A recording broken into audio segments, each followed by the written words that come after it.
manufacturer to distributor or wholesaler, then further transaction. So every transaction level complete details should be available in this in electronic form. SNI is one thing which US FDA has given a guidance document. It's not a implemented, it's only recommendation.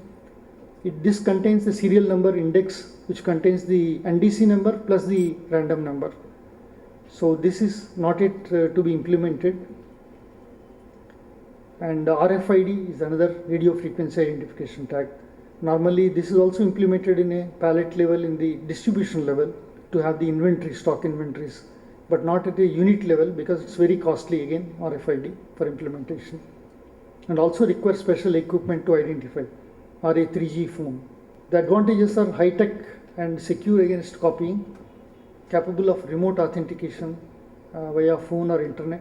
Now the serialization in India also, recently I come across that earlier if you have the serial number, to identify that number we have to SMS, we type the SMS, the number, then only we'll get a response whether it's a genuine medicine or not from the manufacturer.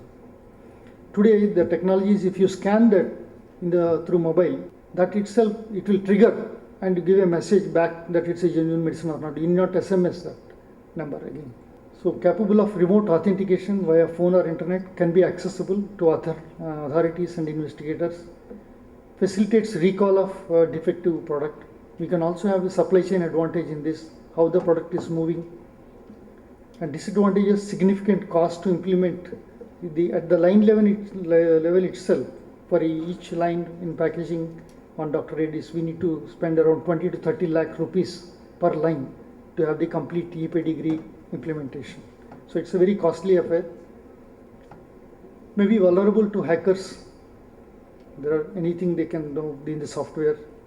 Damaged labels may not read again. Whatever we are putting 2D barcode or the serial number on the label, if it gets distorted, again it's a problem to track.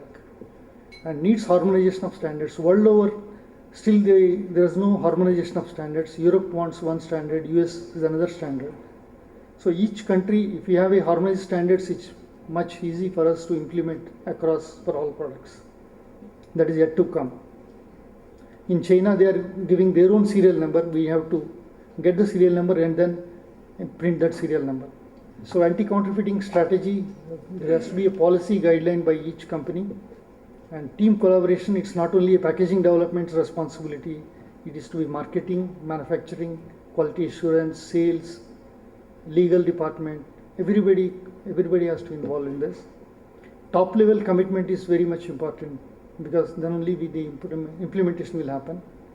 And communication, once we implement across the sales and the field force, it has to be implemented and communicated well. RFID, as I mentioned to you already, needs infrastructure, cost, adaptability to various substrates. It has a chip which cannot be accommodated in a small package, labels and aluminum foil. And unit level implementation is still a question mark.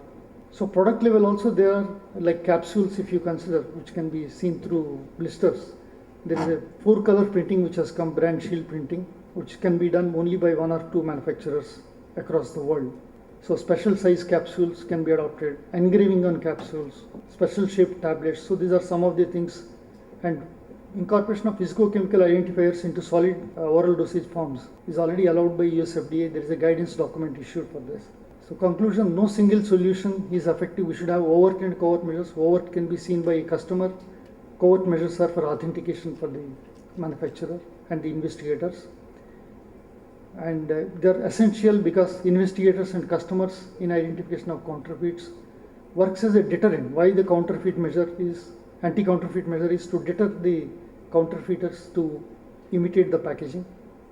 Can be an authentication feature in legal process. Spotting the potential areas of origin and sale helps in recall and helps in pilferage and diversion of stocks. Thank you.